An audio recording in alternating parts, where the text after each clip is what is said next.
Hey y'all, happy election day.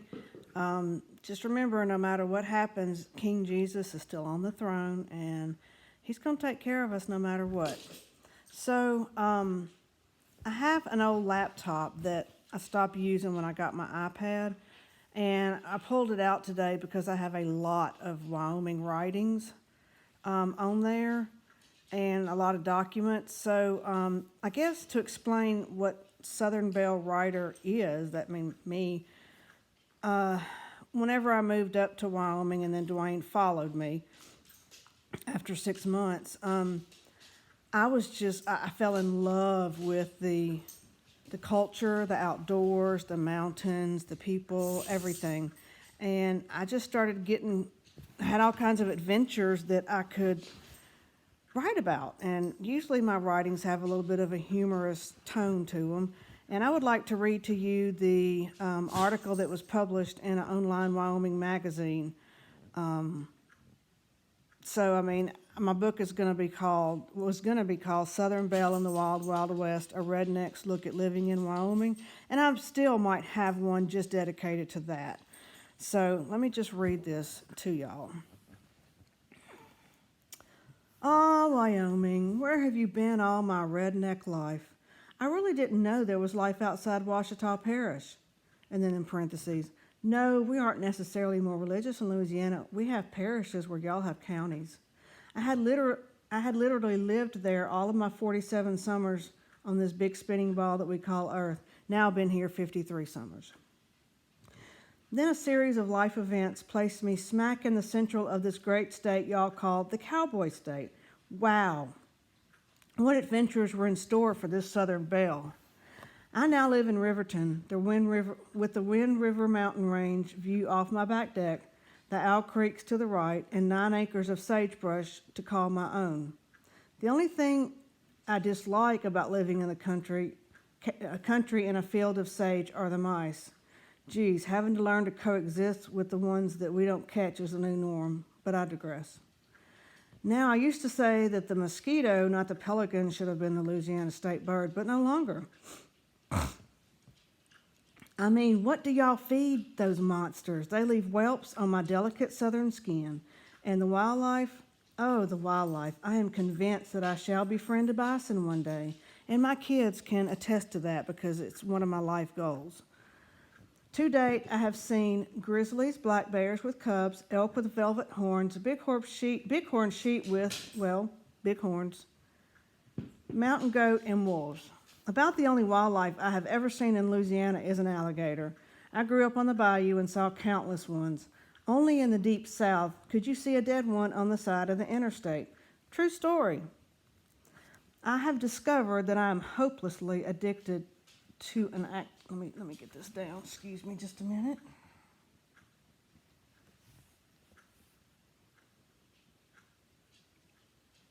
Scroll down. I have discovered that I am hopelessly addicted to an activity that is popular here in the Wild West, hiking. Since moving up here, I have lost 40 pounds whilst participating in the peaceful, satisfying activity, and I go sometimes with just myself and my pal Peanut the mutt. And I think you've seen Peanut on another video. I'll have her make an appearance soon. Okay.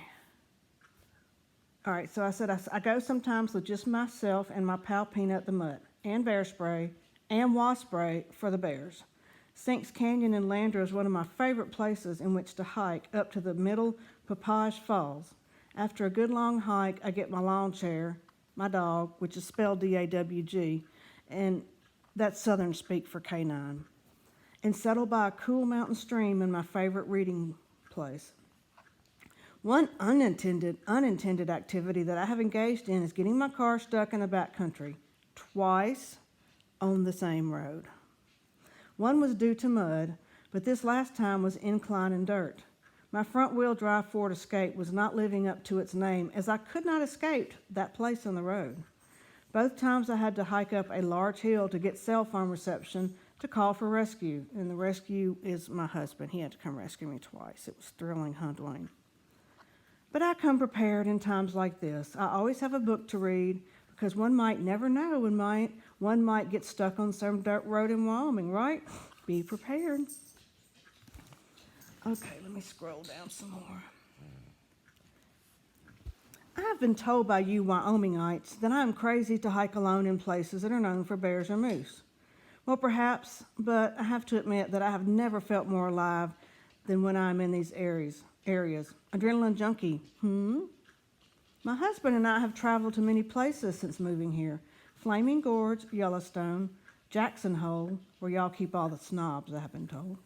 Cody, Casper, Du Bois, Ten Sleep, Thermopolis, ad nauseum. So, side note, Du Bois in Louisiana would be pronounced Dubois, due to our French Cajun.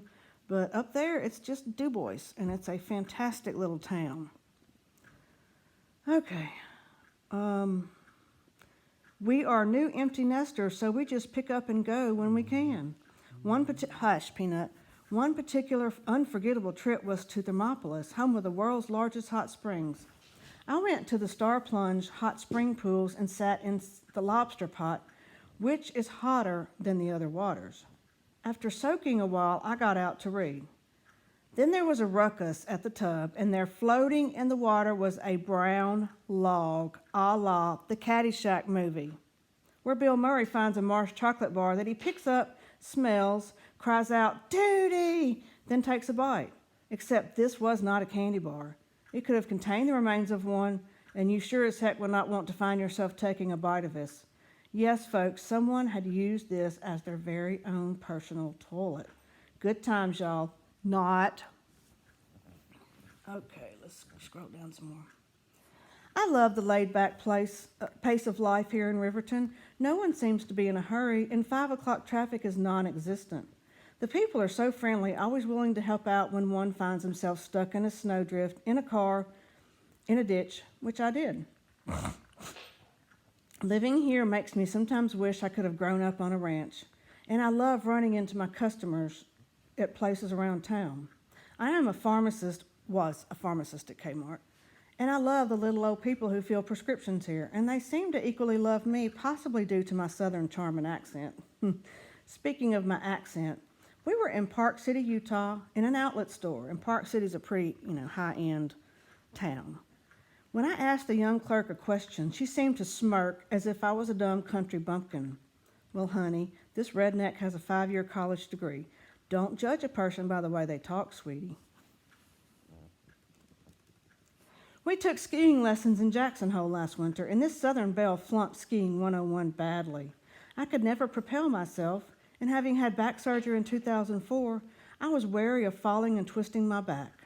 So I gave up and went back to the cabin to read by the fire. Another new activity was cross-country skiing, which we did in Jackson Hole also. Does this make me a snob for going there frequently? My sister lived there, so I guess we're both snobs. It was okay, but not my favorite activity thus far in the Wild West. Check that off my bucket list, at least. I love this new state that I now call home. Life's just one big adventure, right, y'all? So, I guess I can add another activity to my bucket list that I did was I did go cross-country skiing by myself in an area called South Pass, and I think that's what it's called.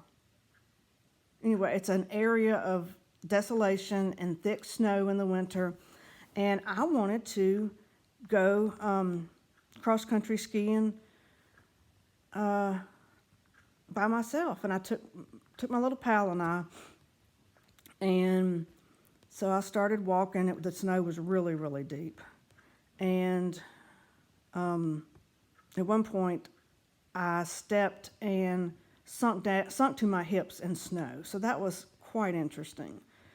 I must say my adventures with Dwayne and without Dwayne in Wyoming were just unparalleled. Nothing that I've ever done before. So that's that story. Let me find another one that's my favorite. Just a moment, if I can find it. Okay.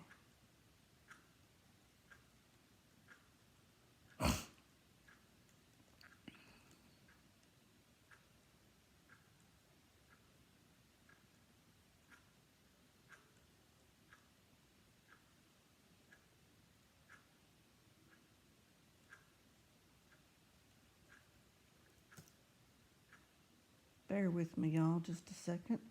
I should have had this pulled up. 2 files pulled up, but... Okay. So this is a manuscript that I sent in to Good Housekeeping back when I was living in Wyoming. And I'm going to send in another one, actually to several ladies' magazines, because, I mean, what do I have to lose? All they can say is no. So this one also is called Southern Belle in the Wild, Wild West. As I look out my living room window at the Wind River Mountain Range in Riverton, Wyoming, I have to mentally pinch myself. Am I really living in this breathtaking place? How did I even get here? It all started when I was living in West Monroe, Louisiana, where I had resided all of my 47 years. I have 2 amazing children who are currently in college. I had been married for 25 years to the love of my life, now 30. Still, the lack of a job was eroding my self-esteem at a rapid rate. So yeah, that's going to be in my memoir about my various times of unemployment. So that was one time, and it was really awful. To the rescue came my sister and brother-in-law, who live in this amazing place that I now call my home. Quite out of the blue came an offer from them to fly me up to Wyoming and spend a week in God's country.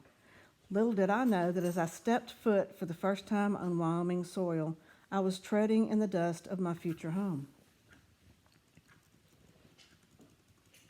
As I was driven around, I marveled at the beauty around me. I asked my nephew if he knew just how blessed he was to be able to experience this every day. He replied that he really did not notice it anymore. I was incredulous. When I returned home to the humidity of the swamps of Louisiana, something told me to look online for jobs in my profession in that little western town. And there was my future beckoning. I applied for this job and was hired. That was the pharmacist at Kmart there. It was very hard to leave my motherland, and even more difficult to say goodbye to family and friends. My husband would join me in 6 months, and the kids would stay in Louisiana because they had full rights to their respective universities. Out of those 6 months of living alone grew a love of exploring that I have never had because of a lack of exposure to such of a place as this. I had been bitten by the Wyoming bug, and there was no cure. I traversed down dozens of the hundreds of dirt roads that outnumber the paved ones. When my husband followed suit with a new job here, he too caught this incurable disease. We now have lived here for a combined 1.5 years and looking forward to the hiking, camping, and just plain exploring that has become our norm. If it is pretty outside and I have the weekend off, you might find us fishing in Ocean Lake, hiking to the waterfalls in Sinks Canyon, or driving to Jackson Hole to try and see buffalo or moose. I wouldn't change a thing except to move all of my family to this magical place. But all in all, life is good and we are blessed, y'all. So I guess that'll be it for this video. I just wanted to talk some about living in Wyoming. Sorry if I'm not looking directly at you. I forget that the little aperture for the camera is way over to the left and I'm looking to the right. So those of you sitting on the right, I'm looking at y'all, but sorry about the left. Anyway, y'all have a good night and talk to you later.